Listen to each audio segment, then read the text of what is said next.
It's been a long haul, thousands of internet qualifiers, 36 winners invited to London to play in the Poker Bowl studios. 6 heat winners, and now those 6 winners are back in the City of London for the Poker Bowl final.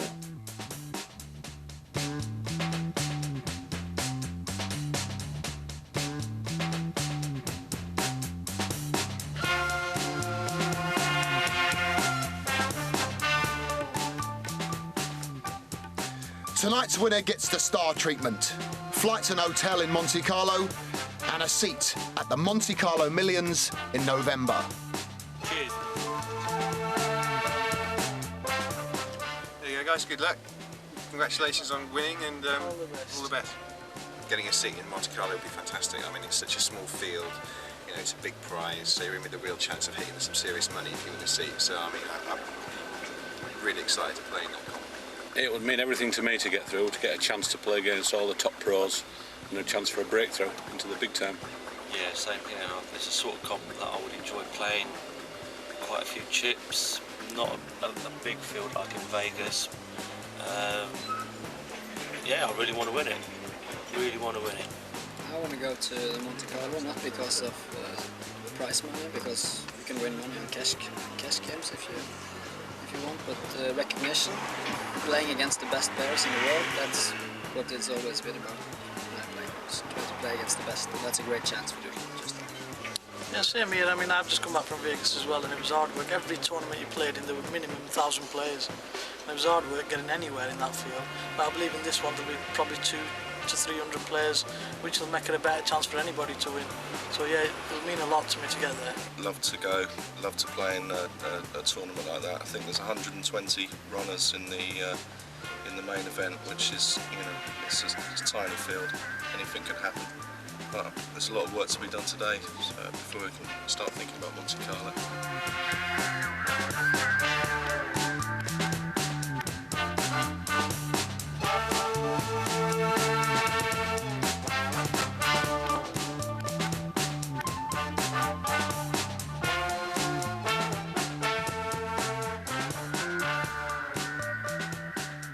If you want to find out more about poker, visit www.pokerzone.tv.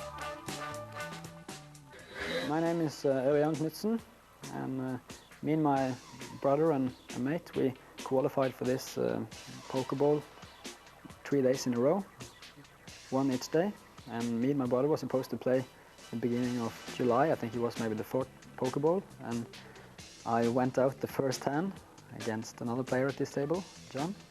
And my little brother finished second after losing heads-up final against John again. So I got the second chance to play on the 18th, I think it was, with my other mate who qualified, and that went a bit better. I got lucky and won that tournament, so here I am today. I'm very happy about that, getting a revenge, and got to prove myself among some good players. I'm Ioannou. I'm based in North London. I qualified by the Gutshot Card Club. Fortunate enough to win my heat, and looking forward to winning today's event if I'm lucky enough. My name's Richard Oakley. I'm based here in London, and I qualified through the Gutshot Card Club, also based in London. I'm looking forward to today's event, some good players here, and I hope it's going to be a good, clean game. Hi, I'm John King from Malton in North Yorkshire. This is my 3rd visit down here. The first time I came second to Ash, and the second time I had a bit of luck and managed to win it. My name's Arshad Hussain. I'm from Accrington in Lancashire. I qualified initially through Bet365 Poker and came here, and I won my first heat. I played John heads up in the first one. I was lucky enough to qualify for today, and looking forward to today. Should be a good occasion. My name's Andy Stonebridge. I'm a journalist. I live in Portsmouth. I played in the first poker bowl, sponsored by Spin Palace. I was invited along to that. Thought I played quite well, won it, and I'm looking forward to this evening. Tonight's tournament director is Poker Night Live's Nick Welthall. And our dealer for this evening, Gutshot's very own Parish Patel. Gentlemen, welcome to the Poker Bowl final. Congratulations on getting this far. You were all very, very good, or very, very lucky. Either works for me. You've been thousands of players, so congratulations. One of you will be walking away with a prize which includes a seat in the Monte Carlo Millions and a package worth $25,000. So worth being here, I think you'll agree. So we're here. Welcome to the Poker Bowl final. Andy, actions on you. You're joined by me, Barry Martin, this evening, and in the very capable hands of Poker Night Live's top jockey, Dr. Tom. Dr. Tom, good evening. How are you? I'm very well. Good evening, Barry. Well, the cream of the crop. We're here. This is it. $25,000 at stake for this seat. I'm really excited because it's a real mix of styles here. And there's some great grudge matches going on here. We've got Orjan Knutsen versus John King. John King knocked out both Orjan and Orjan's brother. And then we've got John King, who came second to Ash. So there's a lot of history in this game. And also you've got Ioannou and Richard Oakley as well. Both play regularly at the Gutshot Club and know each other a lot. I'm sure there's a little bit of angling going on between the two. So an interesting couple of hours ahead of us. I'm sure you would agree. And we're here on hand 6. At the moment, Ash sitting there with top pair and a gut shot straight draw. Turn. 10. John. And Pokeball is colour-coded for your convenience. Grey means that they've folded. Red means they're still in the pot. Purple means it's them to act.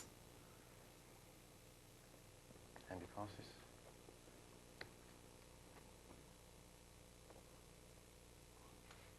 Ash still sitting there with his draw. He can't know the 10 has helped John.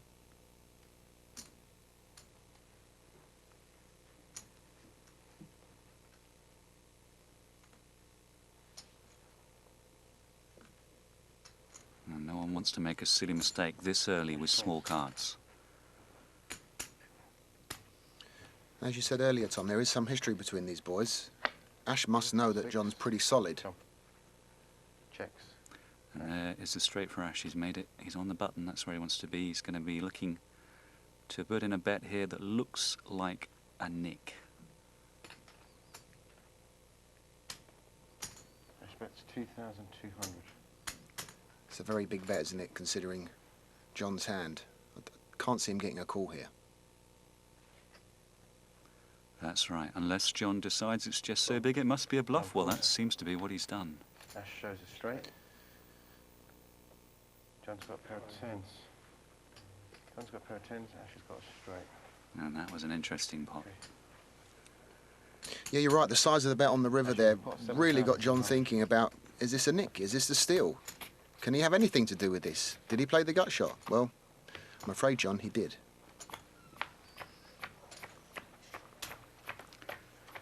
First blood to Ash then. John. Pass. And Richard has picked up the big slick, ace king. Let's see if he plays it fast or slow. 60 play. John passes. Andy, 5 more passes. Richard, 4 more.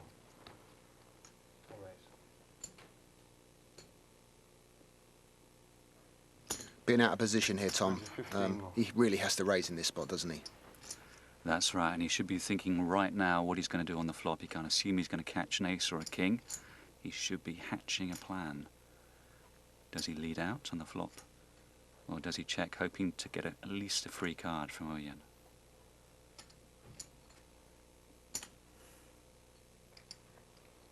Okay, passes. The nice thing about all these players here tonight, Tom, is that they're all capable of making moves. They all know the power of position, and they all can play, which is, as I say, should make for a really interesting final here.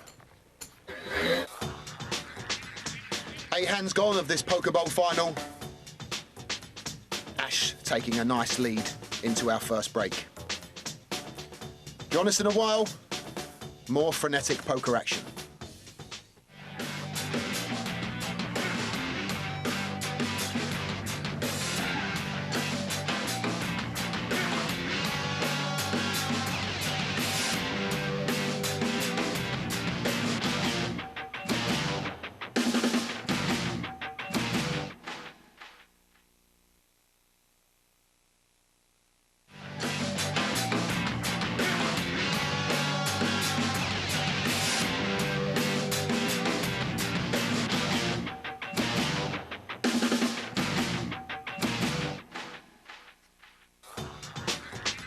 $25,000 seat at stake. Ash still very much at the top of the pile. There is our chip leader.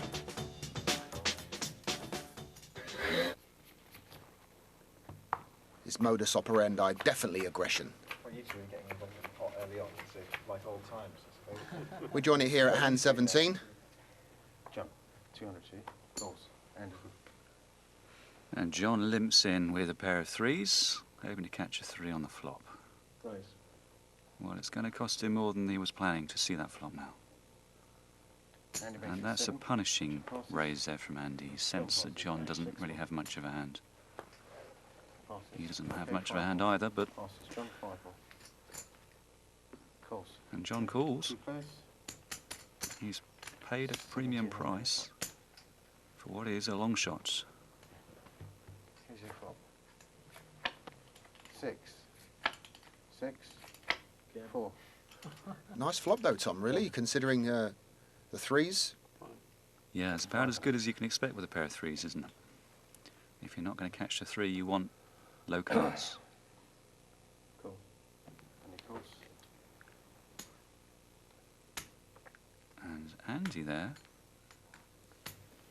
thinks his 4 is good. Turn card is a 5. And that gives John the up and down straight draw. And I love that play, Barry. It doesn't look like what it is. It looks like he's pushing through with a made hand, a pair of 7s, pair of 8s, perhaps. Yeah, but it's a small bet, though, considering if he has got an overpair or a made hand already. It's only a very small bet into a 2,700 pot, but it was good enough.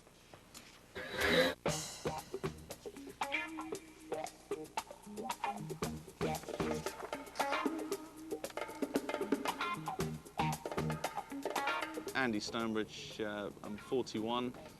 I work for the News of the World. There you go, it's that easy. About 4 or 5 years ago, a good friend of mine, Lee McCreary, aka the Devil Worm, taught me to play poker. Out my sleeve. Call a paramedic.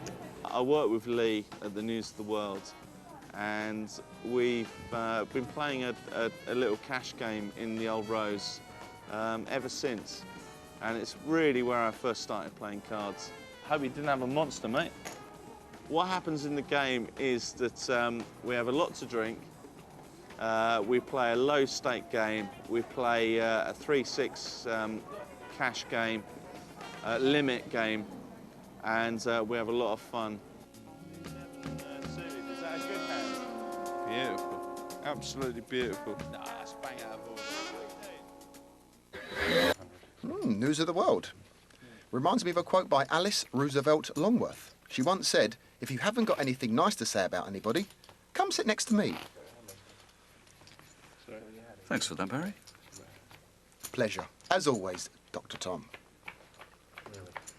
And 18 here at the Poker Bowl. Andy.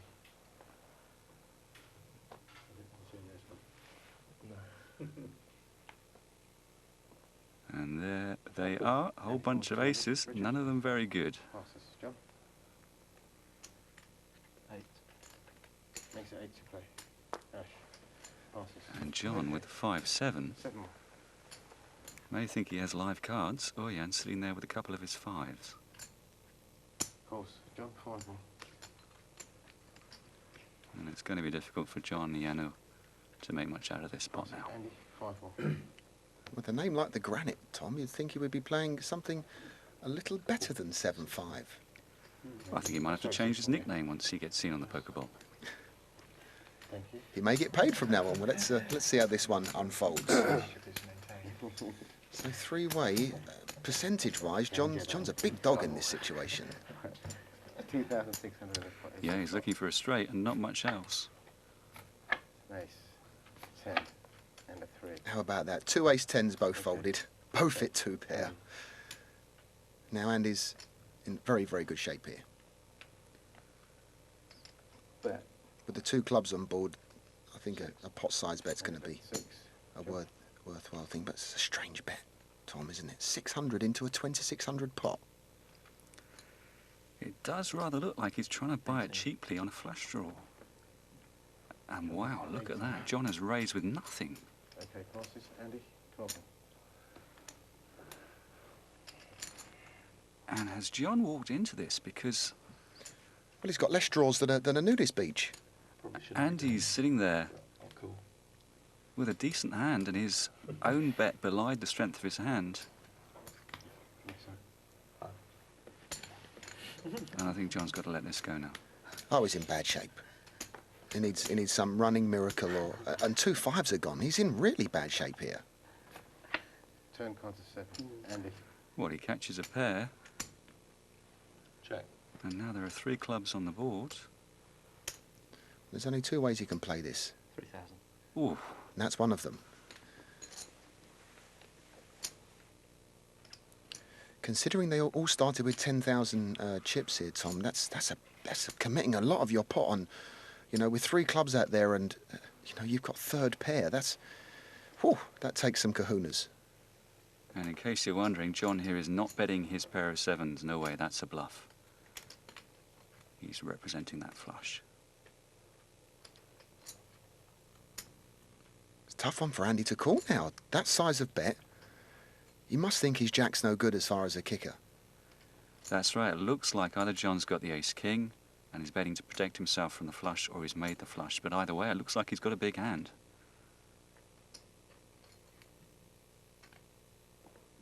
I wonder if Andy, the pressure's getting to him, thinking about the 25,000. Can he wait for a better spot? And it looks like he's starting to wilt. Oh, and he shows it. Oh, dear me, and he shows it as well. I'm sure John won't show his. Let's have a look. Does he show his 7-5? No, he doesn't. Wow, what a play. Great play. Fantastic. Out of the long grass comes the granite. Who gave him that name anyway, the granite? What kind of name's this? It's called the lunatic. So John moves up into 2nd place there with that fantastic stone cold raise, and then pushing it through there on the turn. It was a dangerous play against Andy, because watching Andy in his heat, it was very much I wouldn't say a cooling station, but he played a lot of his hands in the cooling way. So that was, if John had seen his heat, he would have seen that Andy, that was a very big bet into Andy, considering. I think he exactly wanted to do what you said there, Barry. He wanted to make Andy wait for a better spot. And he put the pressure on the man who just wasn't going to take the pressure at that point in the tournament.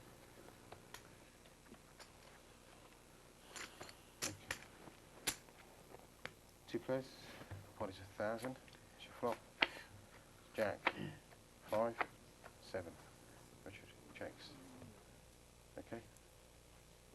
400. Middle pair for Orjan. And bottom pair for Richard. And what is Orjan to make of that? Because there's no draw there. Oh, nice card for Richard there. That's right. Pretty much invisible, that improvement. They both check. 500. Nice little fishy bet. Unfortunately, he's caught Orjan with really no hand he can call here. Jack 6. Your hand or mine? And this is a test of a good player. Can Orjan put this down? Because 500 may not seem like much, but he's going to need all those chips on the table to win this game. Yeah, you got the jack, so guess I can't call it. Don't have a jack. Wrong read, right action. Richard wins a pot of 1,800.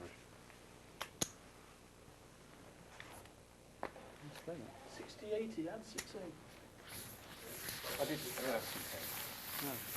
He's playing very honest poker, isn't he, Barry? He's showing his cards, he's telling them what he's got.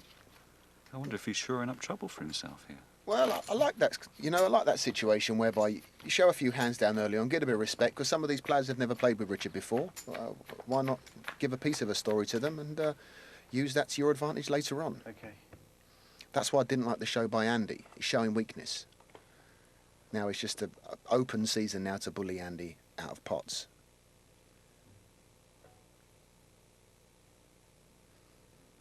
Some hands here as well, Dr. Tom. We've got Orjan under the gun here, which is first to speak, with the ace-10. Got our Yorkshire cab driver, John King, sitting with Little Slick, or as it's commonly known, ace-queen. And Richard with the pocket eights there, which is certainly the strongest hand mathematically there. Of course, flop is almost certain to bring some overcards, and with a four-way pot, he's got to think there's a good chance someone's connected with those overcards to make a better pair than his eights. And with all the callers, Ash in the big blind with all those chips, called purely for value. And he's hit a pair. Oh, he's hit trips. How about this? Checks. Wow. Okay, checks. John? Bets 1,000. Poor old Richard's stuck with an overpair here. He's got to like this flop. 8s against 3, 3 and a 7 on the flop. He's got to raise in this spot, hasn't he? He's got to try and take off the ace, kings and queens, etc. I think you're right, Barry. He's thinking that anyone with a bigger pocket pair than that would have put in a raise before the flop. He reckons he's in great shape here to read John correctly and think, okay, he's betting a big ace, but he throws it away. He made the right play for the wrong reasons there. Yeah. There's no way he could have read Ash. Ash had not yet done anything apart from check. Unfortunately for Ash, I know he's caught a miracle flop, but he's caught John with no hand. If John's got 10s or queens or something in this coup, then Ash may get paid. But I cannot see it. No, you're right. Even if Ash is just on a flush draw, which is pretty unlikely in that situation, the fact is John has got not much of a hand. You can give him the benefit of the doubt and assume he's got a 3 or a 7. John's shown he can lay a hand down in his first heat when he was heads up with Ash. He made some excellent laydowns, which was the highlight of that particular show. And proved to be a very competent and very solid player, John. So laying that ace-queen down was pretty straightforward for him. It was all over 6-3. I'm John King, and I'm a taxi driver from Malton. This is my home. I'm going to introduce you to my mate, Dougie. This is Dougie, who travels to a lot of tournaments with me and plays a bit of pool. He's yet to have his first win, but I'm sure it's not long in coming. This is Lutton's Danny. He's won about 20 races. I used to train him and about 20 others when I was training, and now Mr. Windrush trains them, and I'm his Kettleland. This is Rillington Fields, and we're on our way to Malton, where I do most of my taxiing, and Malton town is a market town. This is a pub back there where we do our home game, play pool for, and darts and things. You're around again. We're at Old Napoleon's Casino, where I first started playing my career about 10 years ago, and where I've learned all my game and had very good success here and play probably 2 to 3 times a week. I came second last week and got 500. Hopefully a bit of the same tonight. Playing against live players and different sort of players all the time, playing different sort of moves at you, learning to sort of change your game to each different player you're playing. Hello. What an athletic looking animal it was, and the dog was pretty quick too. The leaderboard, those who have and have not.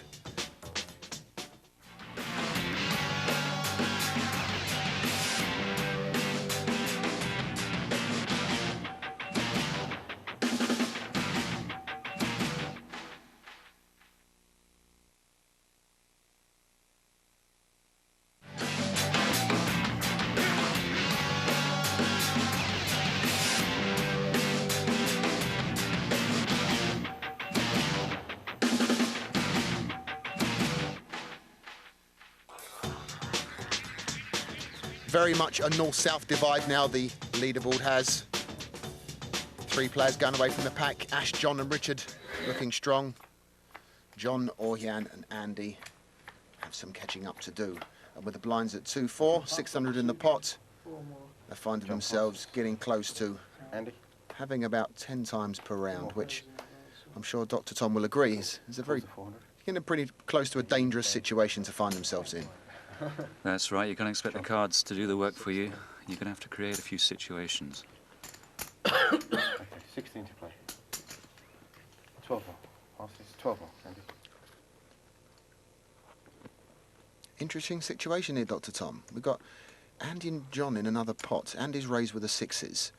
John on the button coming over with King Queen. Is he targeting Andy?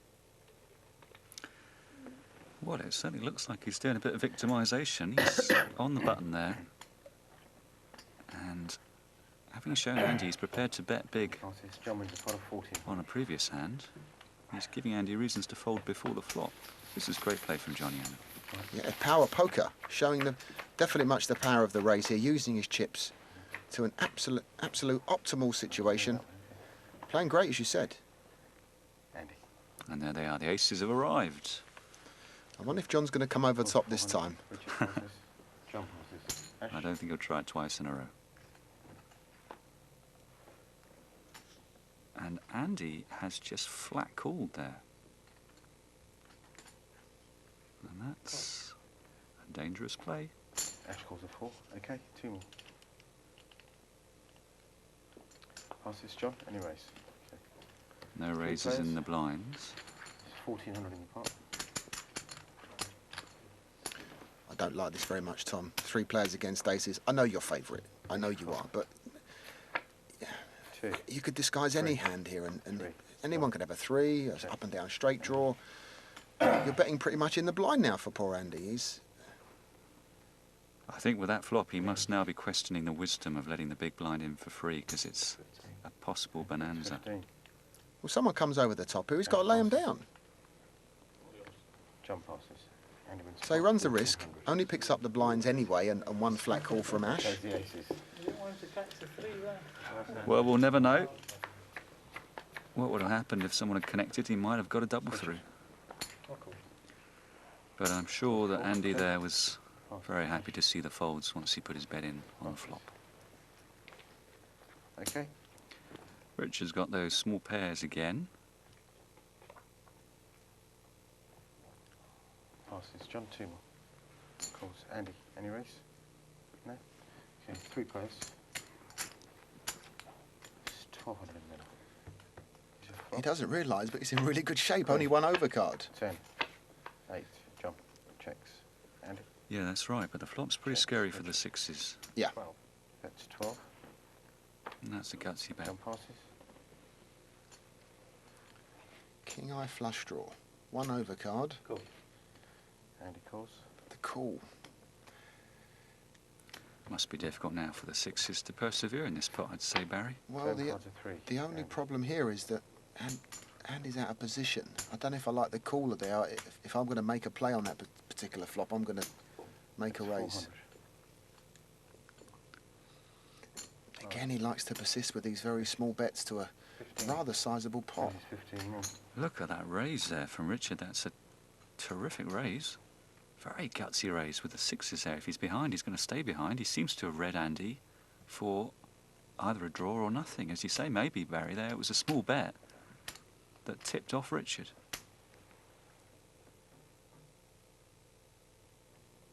I think Richard's definitely carefully deduced that if Andy was going to make any kind of move, if he had any kind of hand there, except for the flush draw, it would have moved on the flop because of the 2 hearts. My name's Richard Oakley. I'm 34 years old. I work as a public relations consultant and I'm based in Highbury, London. I'm currently a freelancer, so I get to work with a variety of companies, mainly pharmaceutical companies, help them promote their drugs around the world, and it's an international business. I've enjoyed being freelance more than when I was working full-time. It gives me a lot of flexibility in what I want to do with my time, and also a lot of time to play poker if I want, so that's great. It's my local card room. I only live 10 minutes away, so it's very easy, dangerously easy to get here, in fact. I won a seat here at Gutshot in the World Series this year. Really enjoyed the experience, although I was knocked out after 13 hours on the first day. Didn't pick up any cards for several hours. I was a little unlucky in that respect, but it was a great experience, and I really hope I'll be back there next year. I don't think I'm going to change my tactics, but I think I have to adapt according to the players in the game. I know there's probably going to be a higher calibre of player having actual heat winners in the final, so it probably will be a lot tougher than the heat. But on the day, I mean, if you get some cards, hopefully, you know, things might work out well. Richard cites his biggest poker influence as Barry Martin. We'll be interested to see how well he gets on today. Destined to go out next, I think, Dr. Tom, with that kind of influence. I've known Richard for a long time. We played a lot of poker together. And I remember him actually first coming down to the local card room at Russell Square when we used to play in our beginners events. Lovely fella, Richard. Just a fold. Richard passes, John. And a very accomplished player now, as you've just seen with that last hand. Well, now it's Andy with the sixes. His turn to get revenge. John sitting there in the big blinds. Is there some kind of lover's tiff going on between these two? Is there some history we don't know about? Have a bit of a dust up in the limo. He nicked his champagne. I'm trying to work out what's gone on here, Tom. Well, John's certainly happy to call that minimum raise there from Andy. He's getting a cut price opportunity to enter the pot with those wonderful drawing cards there, Jack 10. 10, 9. Well, that's not a bad flop for John, is it? Middle pair, but also the up and down straight draw. And he's just not going to get a bean out of Andy here. That's 2,600. Well, that's a big bet. You're right, he's not going to get a bean. I do like the bet from John there, though, because it leaves his opponent guessing. His opponent doesn't know whether he's just got the draw and he's betting it strong, or whether he's got a strong hand. Even Trick Queens would bet big there to push out the various draws available. Indeed. And Andy's showing his hand again, and I don't understand why he's doing that. He's just giving John information.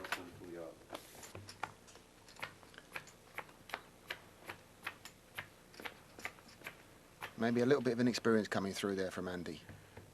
If you're going to commit on the button there, you've got to go for at least. With that kind of sixes, you don't really want to call it, do you, Tom? You want to pick the blinds up and just take the hand down and have it over and done with. You don't want to be seeing flops. That's absolutely right, and that's one of the great things about No Limit Texas. You can play those strong before the flop. Pot limit, you can't.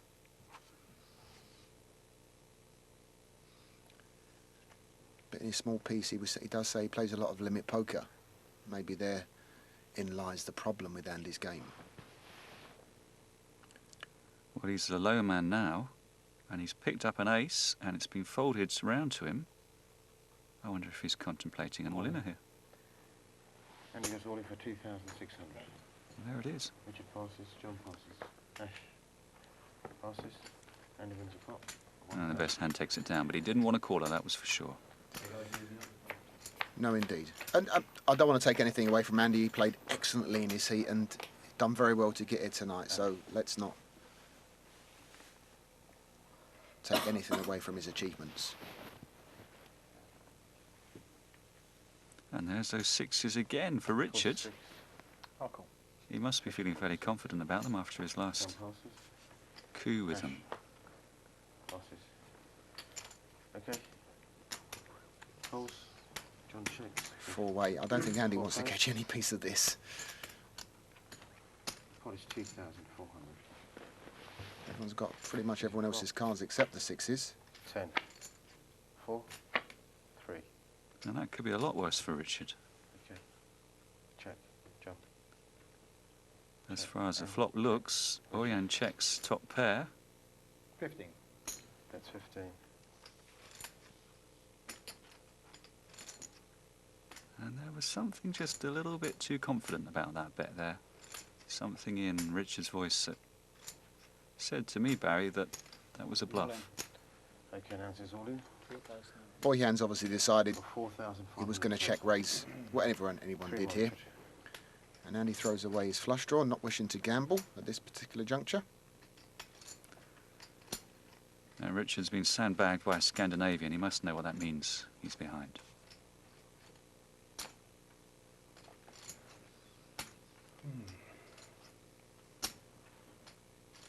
It's 4.5 more, isn't it? No, 3,000. Only 3.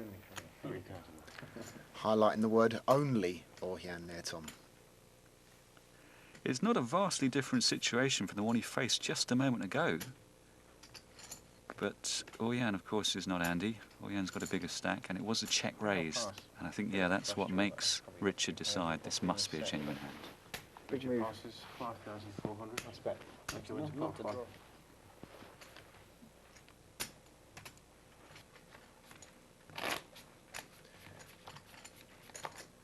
Some interesting haircuts around the table, Tom. Have you noticed this? That's right. I thought we'd have more in the way of bowl haircuts. Obviously, I don't go to the same barbers as you do. I don't think they could afford it, Barry. Let me have a little look through my pockets. No, I've got £4. I'm sure we can get one of them down there. Raises to 15. Okay. Oh, Ash is in a whole world of hurt here with his ace-jack. And he maybe think it's time he got involved. He's been very quiet with that big stack for a while. But if an ace comes down, he won't be getting much respect from Orjan. He's pretty much under the gun here. He's made it a little over just 2 times the big blind, 2.5 times the big blind. And with Orjan's stack, is he going to commit all in? Calls for 15. No, he's going to call. John passes, Andy passes, Richard passes. I suppose position has got quite a lot to do with this particular flat call here. 2 runners. 3,900 in the pot. Shuffle up. 6, 6, 5. Ash. Well, that's a disappointment for us. Okay, checks. 10 cards of 10. Ash. He's got to have a pop at it, hasn't he, Tom? He's got to have the pot is, you know, nearly well over half his stack, Orjan's. Well, I agree. I think Ash would have bet there if he'd made a hand. I think Orjan's getting lots of evidence that he's ahead. Ace, queen. Queen plays, eh? Yep. 6 10 ace queen. What a disappointment. 3,900. 2 fair hands. Check down. And it rather looks like those 2 players respect each other. I think if the roles were reversed there as far as positions, I think Ash would have won that purely by putting a bet in on the turn. That's right. Very similar situation here, look at this. 2,000 play. Andy passes. Richard passes. John King with the ace-jack, our Yorkshireman, Ash, 14. against his Lancashire rival, Ash, with ace-queen. 23. And this time the weaker hand has got the position there. Although it's not going to make any difference at all, I think it's going to set him all in, and John's got a call after putting half his stack in. Before the flop, Ash raises and John King calls all in. We've got 8,900 in the middle. Let's see what you have, gents. Ash has ace-queen. John is behind with ace-jack. Oh, he's not going to like it, is he here, Tom? He's in bad shape. Yeah, John's about 27% to take this one down. But he was too far into the quicksand to get out of it once Ash put him all in. See the flop? Yeah. Good luck, Vince. And one of those matches we said prior to the show starting, John against Ash, has come to fruition. No help, Ash still leads. John now down to a 12%er. And the turn, Parish. Turns a queen. Ash makes a pair of The queens. queen is some kind of a help. They help him in what sense? It's not the biggest help. I know he's only got 4. He's got 4 outs now. And the river. 8%. River's a 4. And it didn't come. Stands up. And honest John King from Yorkshire, Malton in fact, finishes in 6th position. And I went out on with ace-jack, which is the actually best hand I'd seen in the sort of hour and a half's play. I was getting pretty low chipped and felt I had to try and take the blinds of 1,000, and once I'd made my raise of 2,000 I was sort of pot committed to have to call his re-raise, hoping not to see an ace-queen or ace-king, which unfortunately he had. Earlier on I had a 9-10 of clubs, and on the turn it came a 10 that put me in front, but I wasn't quite confident enough that I was that far in front to come out betting strong enough to maybe get rid of him, and he's picked up a straight on the river for me to have to call the pot odds at the end, which got me to a sort of bad start in the tournament. Yeah, I played Ash a few times in the tournament, and every time I seemed to come out second best. I never could find a good enough hand to attack him. Ash seems to be hitting a real lot of good cards. The last 3 hands he's raised and had an hand every time. So at the moment, if he keeps getting the cards, he's going to take an awful lot of beating. As John said, Ash picking up the cards, picking up the chips, top of the leaderboard, looking very, very strong for this $25,000 seat to the lovely Principality of Monte Carlo.